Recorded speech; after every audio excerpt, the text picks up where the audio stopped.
Governor house Peshawar میں آج صبح 10 بجے آل پارٹیز کانفرنس ہوگی۔ گورنر خیبر پختونخوا فیصل کریم کنڈی میزبانی کے فرائض انجام دیں گے۔ اعلامیے میں کہا گیا صوبے کی تمام سیاسی قیادت آل پارٹیز کانفرنس میں شریک ہوگی۔ گورنر کانفرنس میں صوبے میں پائیدار امن وسائل حقوق پر بات ہوگی۔ پورم کے امن کے لیے ان کے پاس ٹائم نہیں تھا۔ آج صوبائی حکومت نے آج تک ایک ٹکے کا کوئی کیمپ نہیں لگائے، کوئی ایسے ٹینٹس نہیں پہنچائے، کوئی فوڈ آئٹمز نہیں دے رہے، کوئی دوائیاں نہیں دے رہے، ان کو ایسے ہی بے سر و سامانی کی حالت میں چھوڑا ہوا ہے۔ کوئی سپورٹ نہیں کیا آج تک صوبائی حکومت نے، اگر ہے تو بتا دیں۔ ہمارا جو فوکس ہے کل کی آل پارٹیز کانفرنس پہ ہے کہ ہم تمام جماعتوں کو ہم نے دعوت دی ہے۔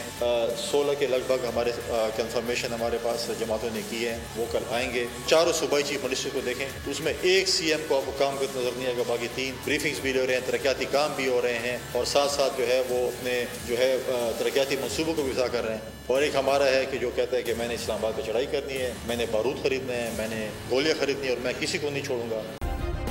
سبسکرائب کریں اور بیل دبائیں تاکہ کوئی خبر رہ نہ جائے۔